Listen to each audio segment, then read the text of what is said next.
Hey guys, how's it going? This is Natinator, and welcome back to the 4th installment of the Ooblu series. This part is pulling off all the stops, so let's just get right into it. So as always, turn out the lights, get comfortable, and let the story continue. I paced across my hotel room, swirling a glass of gin, lost in thought. Tomorrow I had a meeting with the Louisiana Bank to view the old school that Robert Jennings had looked into. When I told them I was interested in buying the place, they were a little surprised. And when I heard that there was next to no interest in the place, I was surprised as well. The house, albeit dilapidated and in need of repair, was beautiful. The woman I spoke with on the phone informed me that the school had become somewhat of a local spook story for the townspeople. It was shut down when the funding ran out, and a lot of the students and their families were really upset with how the local government had chosen to send them elsewhere rather than provide additional funds. After that, it went on the market, but I guess no one felt quite right about taking something that had done such good for those children. Fast forward a few bad storms and no maintenance later, and the place had become a paranormal attraction, although no real activity had ever been documented there. I took a long sip of gin and gulped it down. I couldn't believe how accustomed to this shit I've become.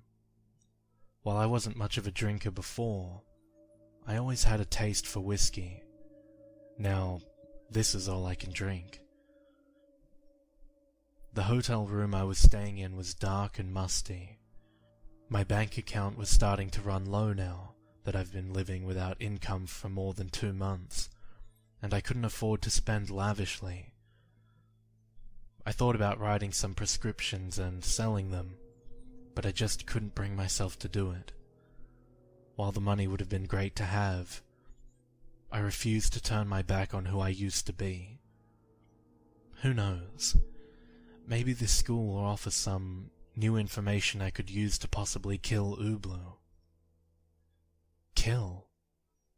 I shook my head. It's a fucking voodoo curse. How do you even kill something like that? I put my hands against my dresser and leaned forward over my glass of gin, watching the ice cubes bobble and clink against the sides. Doctor? It came from behind me. I spun around so fast I nearly fell, and my eyes had to adjust to the rapid movement. Before me, someone was beginning to come into view. It was Andrew. We stood there and stared at each other. He had on a plain black shirt and jeans. His hair was messy and tangled, and his once familiar bright green eyes were replaced by balls of pure white. Doctor, why are you here?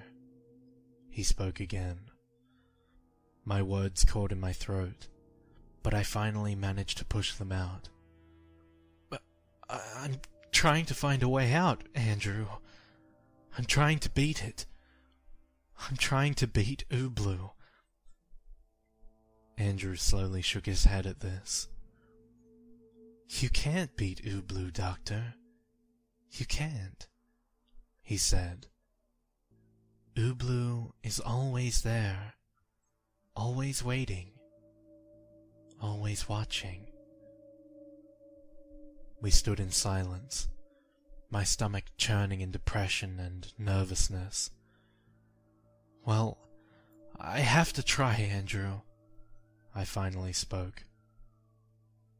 I have to try because I can't let this happen to someone else. I just can't. And And then I saw it. It slunk out of the shadows behind Andrew with slow, almost clumsy movements. Its skin was slick and grey, pulled taut against his body, and I saw every bone and muscle twitch and move as it hobbled over along its 6 long legs. It had to have been at least 6 feet tall, probably more, and this was hunched down on its knees. Its big round head and those deep black eyes stared right into me. While it had no pupils, I could tell it was watching my every move, examining me. The long trunk that dangled from its head swayed back and forth as it walked, as if it hung limp. It stopped just behind Andrew as he began to speak again. "It will happen to someone else, Doctor." His wide eyes staring right at me. "There is only one way out now." Ublu's trunk reached up and pressed itself to Andrew's ear. I then saw its long, thin black tongue emerge from Andrew's nose, and he let out a shrill scream. I covered my ears with my hands and slumped down against the dresser. "No! Stop it!" I screamed, but to no avail. Andrew's flesh began sloughing off his bones in sloppy chunks, dripping like candle wax and exposing his skeleton and muscle tissue. He continued screaming as his body turned into a soupy pile at his feet. I watched as his face melted and revealed his jawbone, and then I heard a sharp twang and saw his jaw muscle snap, and the bone fall crooked at an angle, all the while screaming in agony. "Please, I can't! I just can't anymore! End this, please!" And with that, Andrew stopped. His jaw still hung open. He was nothing but a half-skeleton now, with bits of meat and entrails caught between his bones that hadn't made it to the floor. He was frozen, and then his head snapped and turned to look at me, and the balls of white rolled from the back of his head to reveal those bright green horrible eyes. Behind him, Ublu watched all the while. "The end is the beginning, Doctor." And then his skeleton shattered, and his remains fell to the floor in the mound of flesh and bile he left behind. And Ublu's trunk fell and dangled below his head, and I heard him say it. "Ublu." My legs were tangled in my bed sheets like knotted wood. I laid in a pool of cold sweat, panting, staring up at the dark ceiling as the outline of a cold light fixture came into focus. I laid there panting for a while. Once I'd caught my breath, I stood up and walked over to my dresser and opened one of the drawers. Inside lay a pill bottle, and beside that lay a revolver. While I still held on hope of finding a way to rid myself of this curse, a small rational part of me remained that there might truly only be one way out of this whole thing. I pulled out a full bottle of Adderall and popped 3 into my mouth. I grabbed an almost empty bottle of gin and downed the rest of it. I turned and looked around the room. Nothing. I flicked the light on and checked my watch. 4:37 a.m. It was time to pack. I made it to the bank just after 7 a.m. It wouldn't be open for another hour or so so I pulled out one of the many pints of gin I now kept in my car and emptied some of its contents into my coffee. The first sip burnt my tongue, but I just didn't fucking care anymore. There are worse things than a burnt mouth. I kept thinking about what Andrew said, if it was Andrew. Could it have been Ooblu speaking to me?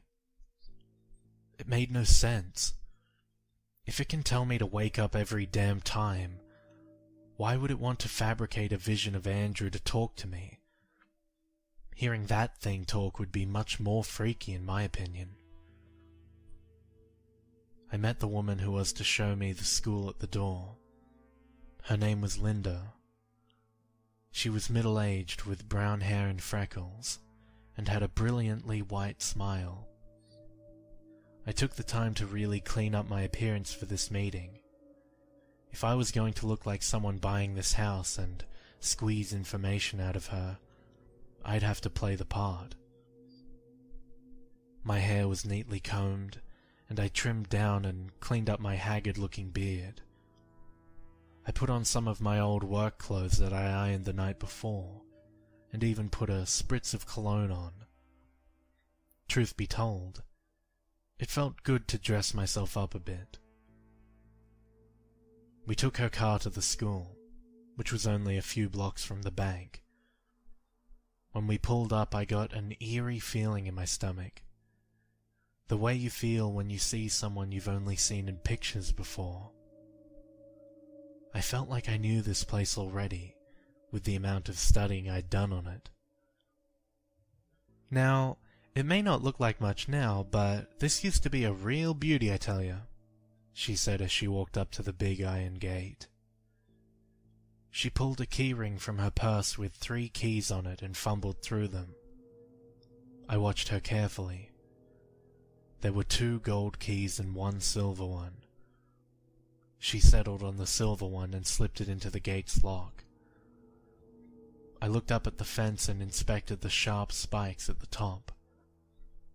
It wouldn't be ideal to climb over, but if done carefully, it was certainly doable. The yard is a little overgrown right now. We usually send someone out to mow it once every few months, and to check in on the place, make sure no one's been messing with it. We walked up the walkway and ascended the front steps. They creaked under our feet as we made our way to the door. From the same key ring, she gripped one of the golden keys and slipped it into the lock. The door opened inward, and she began heading in.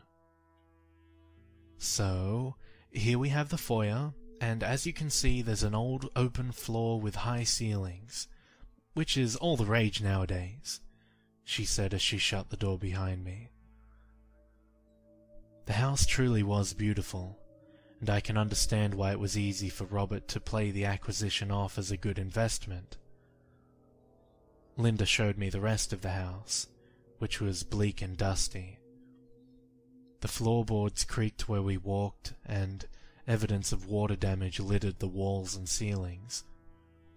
Most of the first floor was classrooms, with the exception of a small kitchen that the teachers must have used as a break room.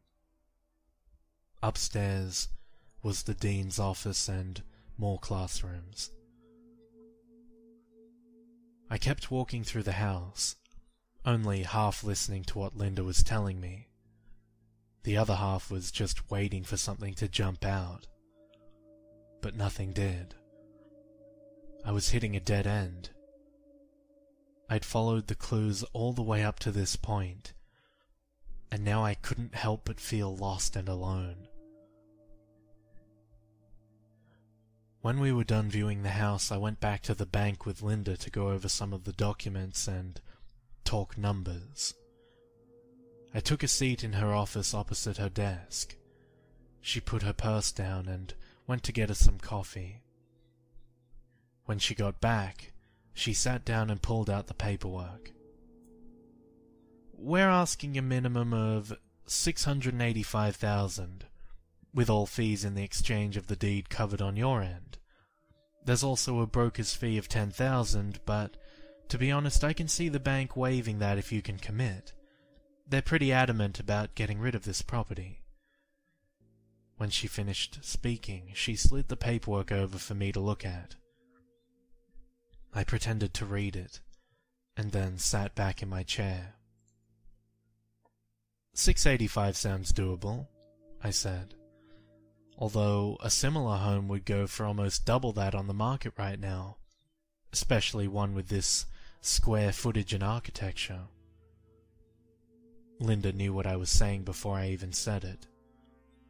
"It's just that," I continued, "I'd heard some rumors about the property while I was in the area, and while I'm certainly skeptical, I'm also understandably curious." Linda sighed despite my generous wording of the inquiry. "Well, I can assure you there's nothing to be worried about with this property.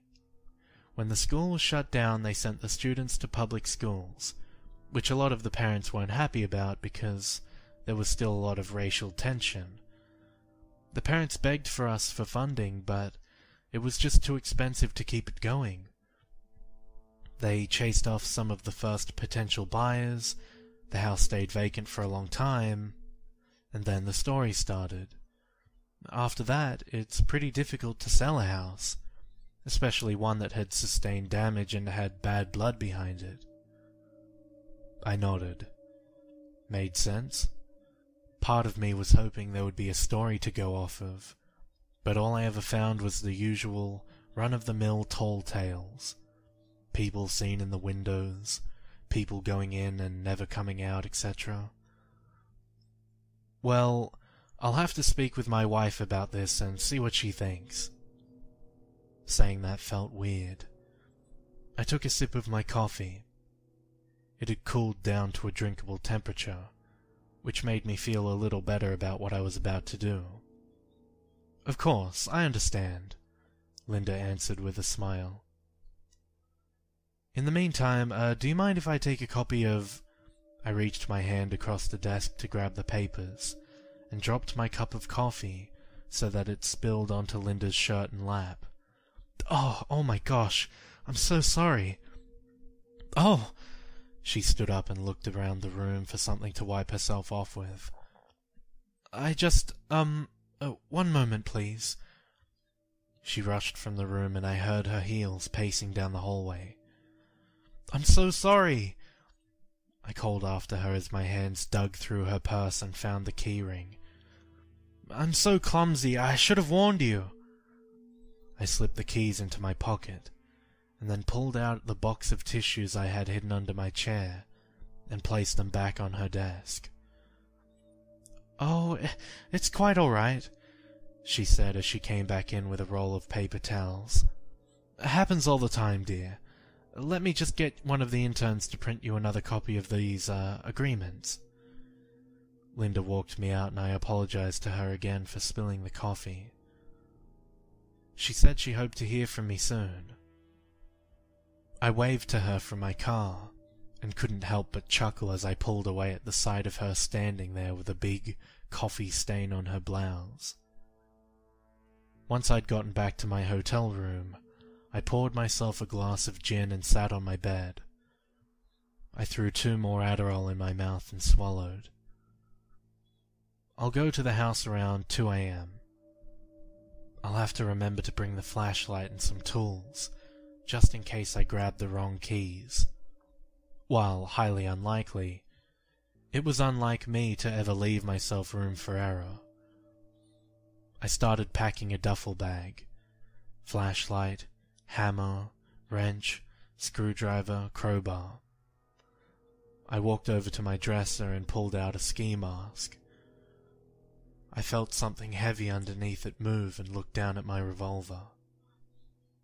I stood there, staring at it, and was jolted back to reality when my phone rang. I pulled it out and read the caller ID. It was Eli. I hesitated a moment, and then answered the call. "Eli, how are you?" "I'm fine, Doctor. Yourself?" he said with that charming southern twang. Been better, I trailed off. How can I help you? Well, Doctor, I've done some researching on that, And? I said back. Ooblew was nothing new to me, so I was less inclined to tiptoe around the issue than he was. Well, I couldn't find anything else about Diala-Buamba specifically, but I did find something similar. It was in some other tribe's history. My ears perked up and I felt my stomach flutter. Go on. Well, it says here, a member of this tribe was afflicted with terrible nightmares. They found him dead one morning in his hut, and the person that found him dead started getting the nightmares. Sounds promising, I said, trying to hide the excitement from my voice. Well, this went on a few times before the tribe caught on, but unlike other tribes, they didn't banish the one with the dreams. Instead, they assigned him an Ubwala. Ubwala? Yes, Doctor. That's old Khoi for the Waker. The Ubwala would sit with the person afflicted and wake him if he started to have nightmares by shaking them and yelling Ooblew. My stomach dropped. This was getting eerie and started to hit me a little too close to home. Did it help? Well, it says it did, for a little. But then the tribe member started reporting that he was seeing the monster while he was awake. No one believed him, and then one day they found him off where he was supposed to be gathering water, with his wrist slit. Somehow this didn't surprise me. Well, then what? The tribe's elder commissioned that he would be the Ubwala for the man who found the previous cursed tribe member and never left his side. Until one night, when the man was woke from his nightmare, he wrestled a knife away from the elder and killed himself before him. Fuck. Are you sitting down, Doctor? Yeah, why? Because you're not going to like this next part. It says that the elder wanted to rid his tribe of the curse, and that anyone who finds him dead will inherit it from him. So, my heart was racing. So he asked that his tribe bring him somewhere that no one would ever find his body. Silence from both of us. Where? They buried him, Doctor. Alive. I felt sick to my stomach instantly. Jesus. Eli. I know, Doctor. Now this is where the trail runs cold. I'd found minor reports of nightmares elsewhere in history text, but nothing after this. So I read into the art of voodoo. I learned that once a curse has been placed, the spirit will hunt until it claimed everything it was promised. This is the only way to rid a curse, so I haven't figured out how burying the elder alive could stop it. I choked back nausea and tears. Well, is there any way to summon it again once it hits a dead end like that? I mean, there has to be some reason it's back. Yes, well, a curse can always be revitalized if it's summoned again, but even still, it will only hunger for what it was promised, and whoever summoned it would need to know the exact ritual performed. You see, certain components are required for voodoo. The witch doctor who summoned Diala-Buamba cited using elephant tusks, snakes, and many other things, as well as the remains of his whole tribe, and the book you gave me was all I ever found from the Banuma tribe. Before that, everyone assumed they never even existed. My head was spinning from all this new information. Alright, well, I don't plan on calling it quits yet, Eli. And if burying me alive won't even kill this thing for good, I'd hope to exhaust all my possibilities before even considering that. I understand, Doctor. I'm sorry I had to tell you this. It's all right, Eli. Any information is good information. I hesitated, and then asked the question that hung between the both of us. I hesitated, and then asked the question that hung between the both of us. Would you bury me if we had to, Eli?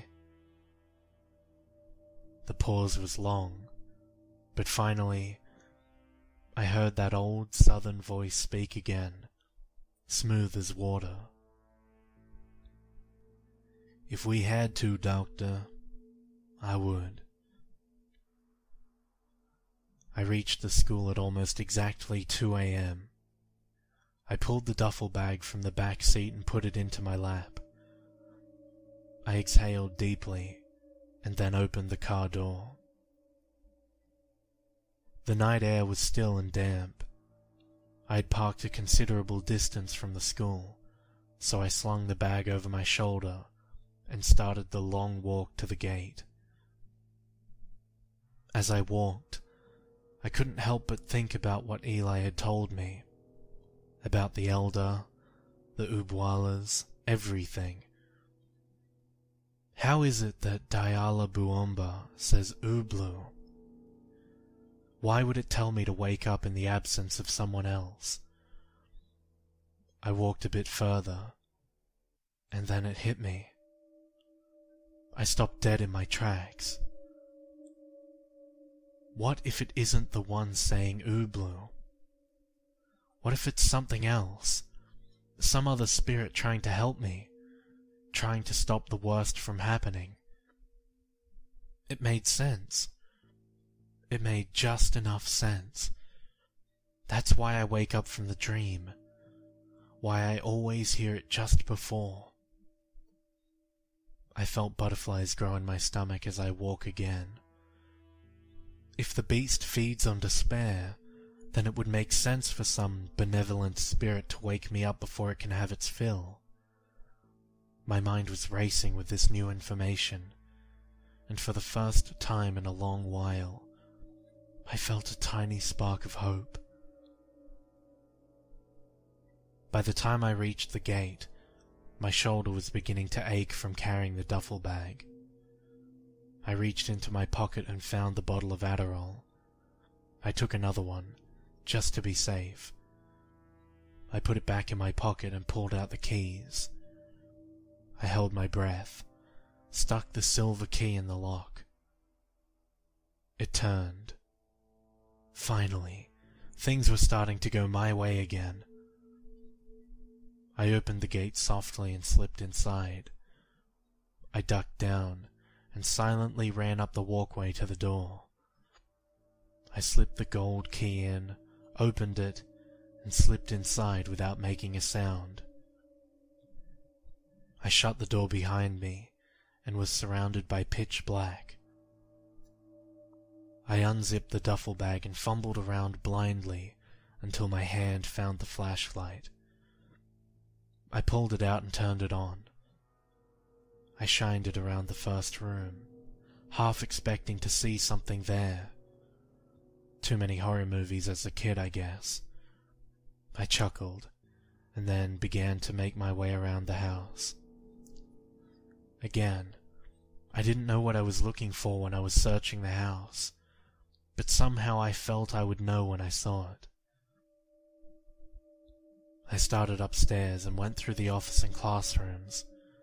I knocked on the walls, trying to hear if there were any false passages or things behind them. I scanned the rooms and then moved back downstairs. I went through the classrooms and then the kitchen and then the classrooms again. After an hour or two of searching the house, I squatted down on my heels and let out a sigh. I was going to have to come back another night and try again. Fuck. The funny thing was, this building wasn't too much unlike the one I lived back in Stoneham, Massachusetts. I got up and walked over to the walls and rubbed some of the grime off. Same color paint, or at least it looked like it. Same setup, same hardwood floors. There was just something about carpets that I couldn't stand. Probably because I hated to vacuum. Then I saw it. One floorboard, a slight shade lighter than the rest. I walked over and shined my light down onto it. While it was the same wood, it looked lighter. The finish a little more pronounced. It looked newer. I dropped the duffel bag and pulled out the hammer and crowbar. I pried up the nails on one end and then pried the whole board back until it snapped in half. I had about 3 inches to see through. I tried shining my light into the hole it left, but I couldn't see enough. I went mad with excitement, ripping the boards up, using the open space as leverage. I pulled another 2 back, and then shined my light through again. What I saw almost made me sick. There were bones on the ground beneath the floor. It's not uncommon for Louisiana houses to be built a few feet off the ground, as to avoid flooding, although this one was considerably far from any bodies of water. There was about 1 foot or 2 of space, and then dirt, which was absolutely littered with charred bones and ash. I searched around that patch of the floor frantically with my flashlight, and then I saw it. Faded but still there was a large circle around the pile of bones and ash, with symbols that I recognized almost instantly. It was ancient Koe. I sat there frozen, staring at the horrific inscriptions when I saw a piece of paper off to the side. I reached down through the floorboards and just with the tip of my fingers grasped it and pulled it up. I opened the note, and it read, "I asked you how you sleep at night. Now I've got my answer." Signed at the bottom, Monaya Guthrie.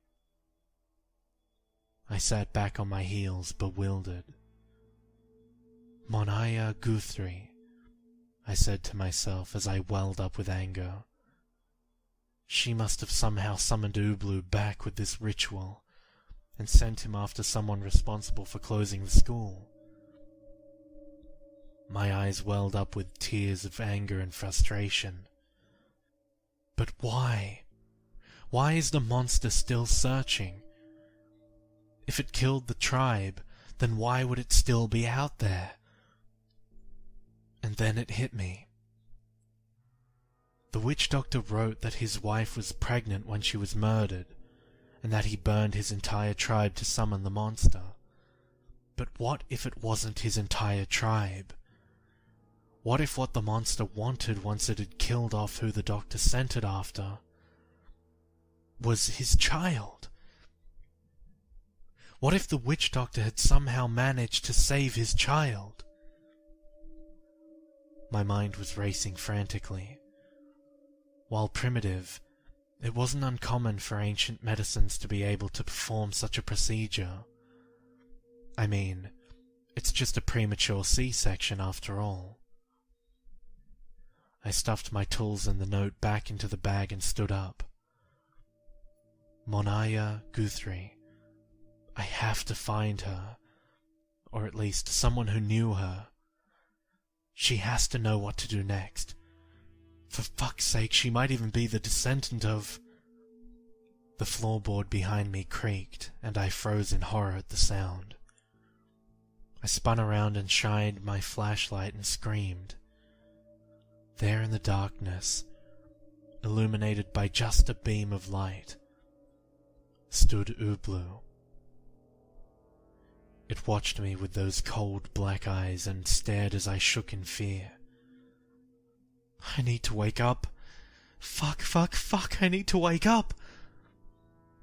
I watched as it slowly began to crawl towards me, the bones of its body visible with every movement under that smooth grey skin. And then I realized, never in a dream had I known I was asleep. The panic set in like a fever. The tribesmen who saw Ublu when they were awake, the way Andrew died propped against the wall facing the door. My heart was pounding out of my chest. It wasn't some benevolent spirit trying to wake me up. How could I be so fucking stupid? It was Ublu. All along it was Ublu, telling me to wake up every time, making me feel safe at the last moment, so that this time I would realize there is no waking up. There's no escape anymore. Ublu stopped, tilting its head ever so slightly, and then galloped hard towards me. I screamed and turned and ran. I ran out the classroom door and into the hallway. Halfway down the hall, I saw a door and heard Ublu crash into a wall behind me, chasing me. It was gaining on me and fast. I spilled out of the door and found myself in another classroom. I ran and searched frantically, finding another doorway. I turned a few feet before it and pulled the revolver from the back of my waistband. I shined my flashlight at where I had just came in, and saw the door frame crash inwards as Ublu came barreling through it. I fired 3 shots, and saw its body flinch. Where the bullets had hit it, there appeared small holes of black. It didn't bleed, and I watched in horror as the holes simply closed up. I ran through the doorway near me into the middle of the room and searched around with my light. No way out. I felt my heart pound harder as I realized this. I flashed the light around more, and then I realized in horror that there were no windows either. No, fuck! I heard Ublu approaching the door from the other room. I ran to the corner and turned to face it. Slowly, I saw the trunk reach around the door frame, and then its head poked in, those big black horrible eyes staring at me, trapped in the corner like a rat. I clutched the handle of the revolver tightly and slumped down against the wall into the corner. This is the end. This is the end of Thomas Abian, the genius Dr. Abian who was entrusted with saving Andrew Jennings all those days ago. I began to cry. This is the beginning, I said to myself as I cried. Ublu entered and was slowly crawling his way across the room to where I sat. The end is the beginning. What a stupid fucking way to say it. I shook my head and tears fell into my lap. I could hear Ublu getting closer now. I'm just going to become another fucking clue, I thought to myself as I sat there, crying like a baby. And to think, I actually hoped to. And then, I realized it all. The dark, horrible, twisted sickness of it all. The monster doesn't feed on our despair, our sadness. It feeds on our hope. It keeps us alive just long enough to think we can make it. And then it takes us. The floorboards around me creaked from Ublu's weight as it got closer, hope Robert felt when we found the book, Andrew's hope when I gave him the cyproheptadine, my hope when I found the ritual and note beneath the floor, and thought there may be a benevolent spirit. But most of all, the hope that when he finally came for us, we'd wake up. I began to cry harder as it all made sense. It's the perfect curse, one that gets stronger the more you think you can beat it. The end is the beginning after all. The end of my life is the beginning of its hunger for someone new to the curse. I opened my eyes and stared up at Ublu. His head was just over a foot from where I sat. It knew. Somehow it knew it was about to take what it came for. I should have let him bury me, I cried as I raised the revolver. I placed the cold, heavy metal in my mouth and felt my teeth hit the barrel as I sobbed. I opened my eyes just long enough to see its trunk reaching forward, to see my pitiful reflection in those dark, empty eyes, to feel the trigger move beneath my finger, and a burst of light to fill that dark and lonely room. The last echo of a thought that some poor soul would find me here.